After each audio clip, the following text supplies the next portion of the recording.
The Bentley Continental R was a luxury coupe manufactured by Bentley from 1991 until 2003. It was the very first Bentley to feature a body that was not shared with a Rolls-Royce model since the 60s. The Continental R was the fastest and most powerful Bentley of that day. It was the most expensive production car in the world at its introduction. There was also a Bentley Continental T, which was a shortened version of the R. 4 inches or 10 centimeters was taken out of the wheelbase, and more powerful engines and a modified chassis was introduced to that car as well, but obviously at the expense of rear passenger legroom. Also a Continental SC or Sedanka Coupé was launched in 1991. This was basically a Continental T with a removable panel above the front seats. Let's focus on the R, this long wheelbase car, including the rear seats, because obviously in a car like that, you want to take your friends with you. The revival of the Bentley marque followed after the Continental R, and that car is quite widely recognized as having saved the Rolls-Royce Motor Company. Obviously in the days, Bentley was a part of Rolls-Royce Motor Cars, and it really helped to establish the brand as being a separate brand, and with that, in the end, Bentley was sold to Volkswagen and BMW bought Rolls-Royce. But it was that beautiful R, this Continental R, that helped bringing up the brand to where it needed to be. At the end of its production run, Bentley indulged customers in a variety of very special customized cars. The Sultan of Brunei bought many cars. Many other customers also bought truly bespoke motor cars based on the Continental R.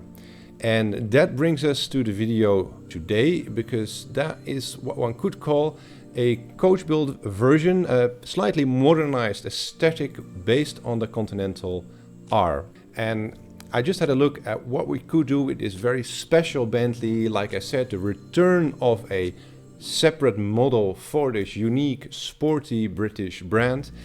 And what you see here on the video is me sketching over a Bentley Continental R.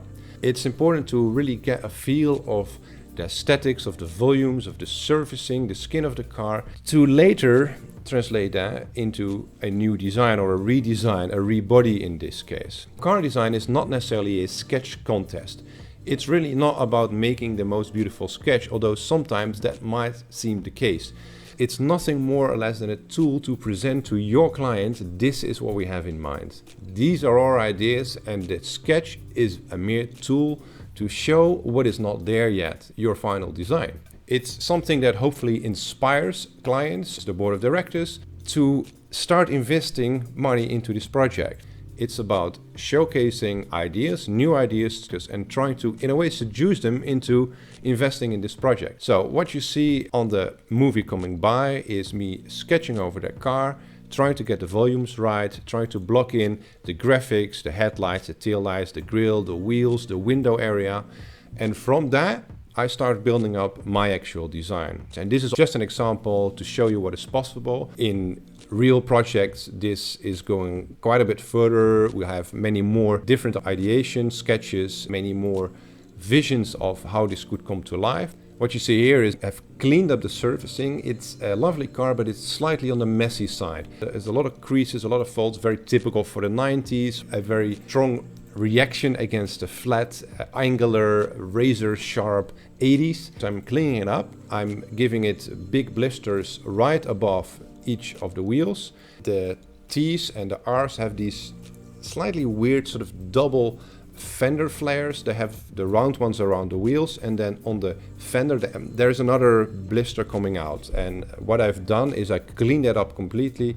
There is now one sculptural element running from the headlights basically to the door that comes out, goes in around the door, obviously creating this Coke bottle shape, and then it comes out again towards the rear with nice highlights on top, creating this white stance. Cleaned up the sill as well, cleaned up the front bumper. So this is, although it might not look like a lot of work if we would produce a car like this is a proper full rebody. So there's only the bonnet and the grills and the headlights that stay OEM, but it's the front bumper, the fenders, the doors, the sills and the rear three quarters that are entirely new.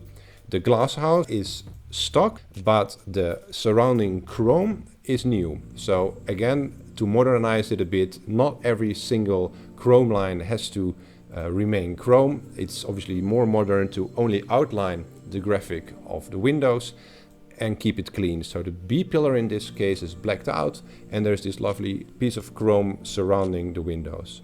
The headlights are modernized as well. We see off-the-shelf materials. This is something we have to do for coach building. Developing bespoke headlights is something so extremely costly that would blow the entire budget of most of the project.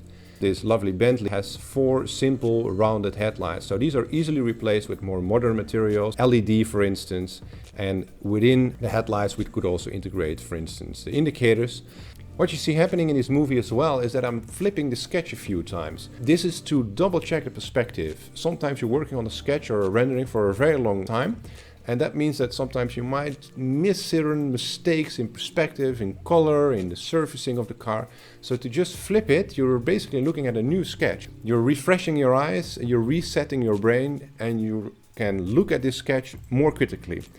I thought long and hard about deleting these indicators that run underneath the headlights to just clean up the front end a bit. Bentley themselves also did this actually in some of the Continental Ts. But in the end I decided this is such a typical piece of sculpture. Let's keep it integrated, but again modernize it. So I took out these little tiny air intakes that the later versions of the Ts and the Rs sometimes had. I think the graphic that runs around entirely orange is actually quite nice. In this case, I kept the graphic. This would be a more modernized LED strip, clean and simple, less shut lines, less rubbers, less different materials. Again, cleaning up and simplifying the design. What you see then now happening on the front bumper, again, simplifying the design, a bit more modern, a graphic that makes the car look wider. Angles on the bottom of the curve are a little bit wider, making it have this lovely wide stance. I didn't want to make it overly aggressive, so it's very clean again, with no inserts into that bumper. And the large vent in the side is reminiscent of this lovely surface detail around the headlights, where it just has this facet coming from the top of the fender running down and then underneath the headlights, and that graphic of the headlights is repeated on the side, so there's a way more pronounced fender flare, and then behind that fender flare there's a way more pronounced fender vent that is then being taken over the door towards the side into a feature line that runs over the door. So again, a full rebody of this Bentley Continental. Thank you so much for watching this episode on rebodying, redesigning the Bentley Continental R. Go ahead and hit that subscribe button, follow what we do, leave a comment, see what we do every Wednesday and Saturday, because then we will release new videos. Also follow us on Instagram or Twitter or Facebook, and I'll see you for the next one. Cheers!